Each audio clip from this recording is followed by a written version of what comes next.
Hello, fellow overthinkers, metalheads, and neurodiverse people of all ages and genders. This is Breakdowns and Breakthroughs. Turn it up and let's talk. We are on Instagram. We are live. We have got Mary here. I am Chris, and we've got a weird guy here as well that we've never even spoken to before. Hello, Chris. How are you doing? Hello, Internet. So for everyone Internet. that doesn't know, Chris is joining our Breakdowns and Breakthroughs team as of today, and we thought we'd get on alive and we would introduce him and maybe just give a little quick interview. What do you reckon, Mary? Yeah, of course. So, Coop, because otherwise it gets confusing. Yeah. We call Chris, and Coop, which is also Chris. So tell us about you. Are you a metalhead? How did you get into metal music, Coop? God, I was fairly young, to be honest with you. I think my brother started listening to it, and I borrowed some of his records at the time, vinyl, Yeah. and then it carried on from there. Really. So I remember him having a Metallica thing, and then I think there was a Sepultura, and we got the CDs came in. My first proper album I bought was a CD. I believe my first record I bought was the Spitting Image thing when it was very small. Spitting Image? An Image did a song, yeah. Oh, right. I can't remember. It was my first single I bought. Oh, yeah. But the first proper album was Sepultura. What about your first ever gig that you went to? It was Radiohead. Really? Apparently. Oh, right. And then Reef after that, very short succession. I thought it was Reef for ages until I was speaking to an old friend of mine who says, remember, my first gig was actually Radiohead. So, how bad memory was. My first gig was Boyzone. Oh, was it? Oh, we did talk about it. We did talk about it on one of our episodes. Yeah, Boyzone was my first gig. 8 years old I went there. So what's your most embarrassing music phase? It's like the music that you don't really want to tell anybody that you're into, but you are into, like your guilty pleasure. I mean, not guilty. I love Stevie Wonder. Old school Stevie Wonder. No Taylor Swift. No. The only say guilty pleasure is I do quite like Nickelback. Yeah, but they have some I good don't understand the rap that Nickelback get. I think Nickelback do some good songs. I don't get the hate, why people hate them. It just doesn't make any sense to me. I think the guy is an asshole or something like that. You think? Actually, I think we should do like a live or a recording where we talk about the music gossip, all these little things. Like what? I think we should do that. Like, for example, talk about the guy from Lostprophets. Oh, Jesus. Or the gossip. Yeah, the gossip. Or, I don't know. That guy, he's dead now, though. Ian Watkins is dead. Yeah, thank God for that. Thank God for that, yeah. Waste of space. You know, I saw somebody, I don't think it was at this download festival, but it was at one of the years previous. I saw someone with a battle jacket. And you know, the back of your battle jacket, you've got like a massive section where you can put your favourite band and everything else is just all little bands. Well, he had a Lostprophets thing at the back as his main patch of his battle jacket. And I was just looking at it and I was thinking, dude, you do not want to be wearing that fucking jacket at Download Festival, mate. Fucking hell. They say that, oh, it's just the music. It's just music at the end of it. No. It's not the other person, it's just the music. No, I mean, as soon as I heard that Ian Watkins had been arrested for paedophilia, I was right. I can't listen to this band anymore. I feel sorry for the other members of the band. I feel sorry for the guitarist, the drummer, bassist, and everything, because they've had to just go on and do their own things and just hope that they're not even remotely attached to the Lostprophets brand anymore. I can't listen to any of those songs. And I looked on Spotify the other day, and it said that something like 400,000 people a month are still listening to Lostprophets. Mental. Crazy, isn't it? Yeah. It is. But do these people not know? Some people don't read that much media about the bands they're listening to. Oh, I mean, surely that's widespread news in the UK. I think this brings me to a point. I think that people should be informed, especially adults. I disagree that Yeah, it's just this. I don't really follow it. It's like, come on, you can't. You're an adult. You're raising children or whatever if you're a parent. You're part of a community in the end. Surely everyone should have known by now, though. I mean, it was very, very widely broadcast all over the news when he was arrested. The BBC knew everything, so Yeah, it was all over the place. So, Coop, we always ask this to our guests and stuff. So, our community of metalheads and, heavy music, it's linked to neurospiciness or mental health. Do you think there's a link in there? I don't know. I think there's obviously people in this and are maybe drawn to it, but I'm not in any other community, so I can't compare it with those other communities. I can see it in this one because I go to gigs, I go to rock pubs, rock clubs, and I don't go to other gigs, house music or anything like that. Mainly the metal community and the alternative community. I see a massive correlation between the two. I don't know what it is. I do see Coop's point, Chris, actually. I do. It's good to hear both points because I do see Coop's point because I've been a metalhead since I was knew how to say my name. I think what you've got with metal as well, it's quite a broader genre of music than what probably most people think, because you've got quite melodic stuff and you've got some ridiculously fast-paced techno type metal now. So it probably covers quite a wide spectrum of what people want. Because I can see people with ADHD at certain times going mental for a bit of hard house type music with 100 beats a minute, that kind of thing. Yeah. And then to crash and listen to something a bit softer. So I think metal has got everything within that. Yeah. So it probably is a good fit for people who have, I won't say mental health problems, but neurodiverse spicy, as you said. The neurodiverse spicy. You are neurospicy, aren't you, Coop? I don't know. There's certainly autistic traits of me. I think I've never been tested for it. But you do have dyslexia, right? It is a neurospicy. Yeah, and it's a neurospiciness. Just like mine with dyscalculia. Yeah, I don't think I told Coop. I did a test, and it tests you for all neurospiciness. And I always thought that I was out of the spectrum. But then I did the test, and apparently I'm 108%. I have dyscalculia. 108%. 108. Oh, you know what I mean? It sounds like the test has got dyscalculia with 108%. I know, right? I agree. I have to agree. Yeah. So, yeah, I have that thing now. But I don't know if I'm going to get.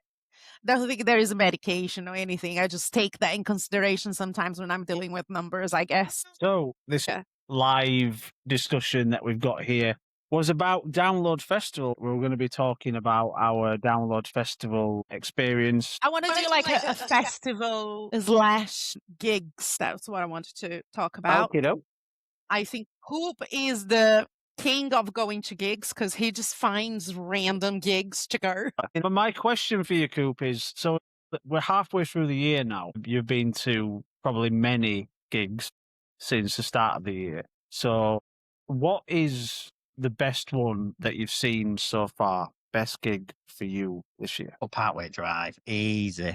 That's an easy one. You want to see Parkway Drive? Fucking. I've seen videos on YouTube. They are immense. The drummer going upside down, the platform which caught fire. It's just, my God. The amount of fire on the platform was unbelievable.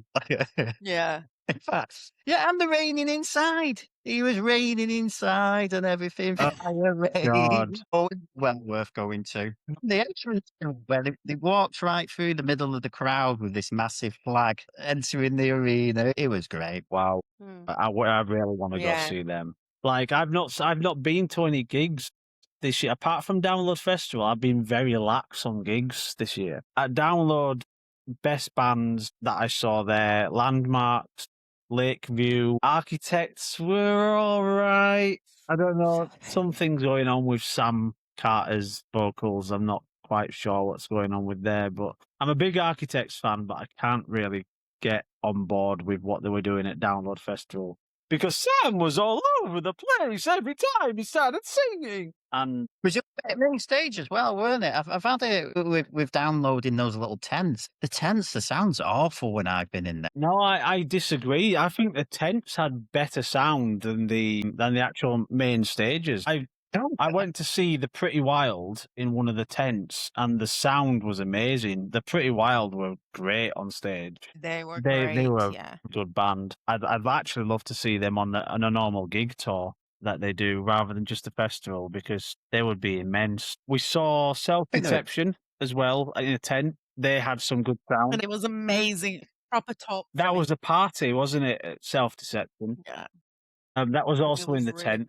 good. But we found it was at the apex stage, because even you said at one point the sound is just too low. It just didn't sound like it Yeah. just didn't sound. It sounded like it was really bad. We weren't sat right at the back, but we were sat like midway, and we could still hear the Opus stage playing alongside when the Apex were on. So we were sat watching Ice Nine Kills. Ice Nine Kills did a good set, by the way. Yeah, but we couldn't get that close. That's what I don't like about Like festivals. midway, I would say it was about midway, but we could still hear the Opus stage. We got a bit closer for Bad Omens, but even Bad Omens was still too low. The volume just wasn't big enough. It was just disappointing. When I saw Ice Nine Kills at Manchester Co-op Arena, immense, brilliant. Download Festival. I mean, they put on a good set, don't get me wrong, but the sound was just Yeah. fucking horrific. Yeah, I think there is a big difference between going to a gig and going to a festival, isn't it? Yeah. So you shouldn't expect like what you get from a gig from a festival. The bands which are still playing at the festival are still capable of giving you a good fucking show. Yeah, but it's packed, isn't it? It's so big. It got to a point that it's just so big. Yeah. It's because it's open air as well, and the wind distorts the sound, and the bass travels at a different speed.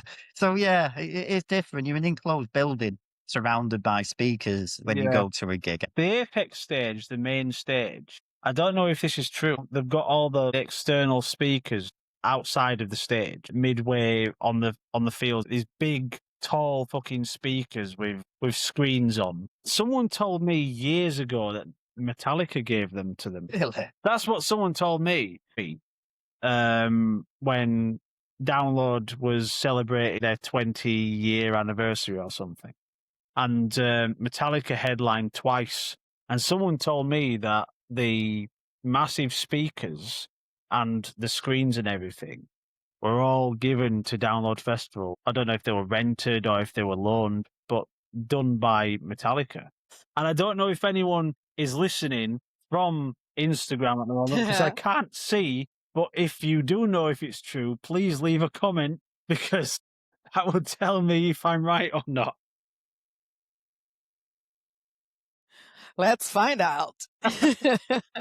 Yeah. Yeah.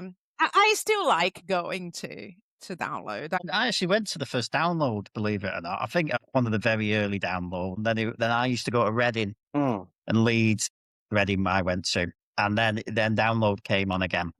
And I went to the first one of that, or one of the very first, and it was quite small. And then I went back quite a few years later, and I was just shocked at how big it had become. Yeah. Walking 45 minutes from my tent side to the arena, it's like, oh. It gets a lot of stick. Download Festival, it was predominantly a rock and metal festival. It used to be called Monsters of Rock, didn't it, at Donington Park, before they changed it to Download. And then when it got to like early 2000s, Download Festival started bringing in like the indie bands, the bands which were more like dancey and indie and more mainstream. The metal bands were still there, but Download Festival went from being like predominantly all metal to then starting to sound a bit like Leeds Fest, where they've just got an array of different bands. But now I think Download Festival has actually come back and decided that now, no, they are a metal festival. And I went this year, and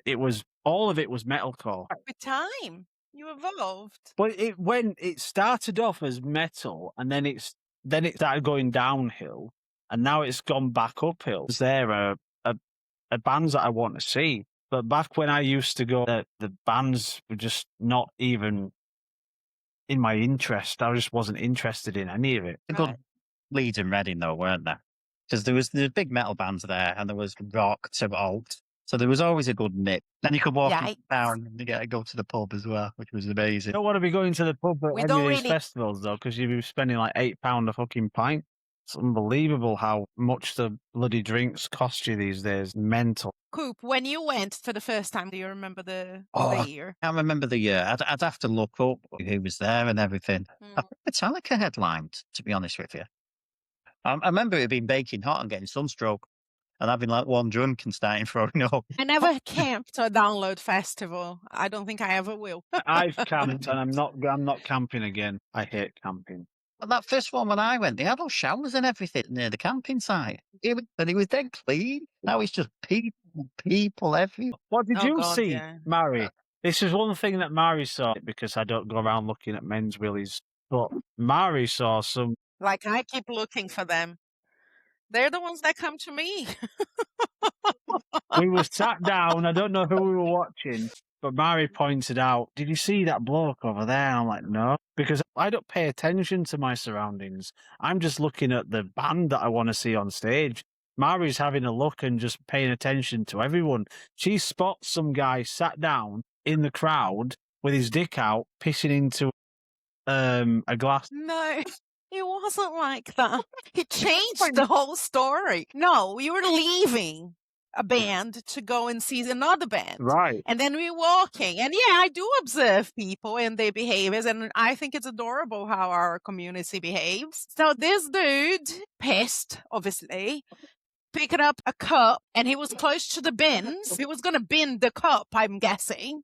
And then he put his wheelie out inside of the cup and started wearing the cup. And I was like, oh man, there are children around. Why? Nobody wants to see a wheelie. You know what I mean? Yeah. This is Go it. to the fucking toilet. Especially the men's toilets. You can be in and out of the men's toilets in these things. Like, exactly. Yeah. They have the urinals now, which is like super quick. Needed to put his wheelie out of his pants. What festival it was, but there was these P-mates for girls. They were handing them out at one point. Now they have urinals for girls where you squat. I'm not squatting anyway. It's like a cardboard funnel, so they could go up and pee up against the wall. A shiwi. See, nobody wants to see that stuff, mate. Just keep it hidden. You don't have to expose yourself to go for the toilet. That's true. There's plenty of toilets. There's no need. You're an adult. And again, this is another thing. I don't know if anyone's watching because nobody watches or listens to our podcast. I wonder, though, if you are paying attention to our live and if you have been to Download Festival, drop a comment and let us know what your favourite band was at Download. That would be very nice to know. I think that would. But guys, I need to turn it. I have little people that I made. And I'm the leader. That's fine. I have also dropped off my son, so kids take the lead these days. But if you have been listening, thank you very much. This has been Breakdowns and Breakthroughs. I have been Chris. And I'm Mary. And I'm Coop. So thanks, guys. Thanks very much. We'll do another live another time. And yeah, thanks for watching. Thanks for listening. Thanks for supporting. And we'll see you later. Turn it up. Let's talk.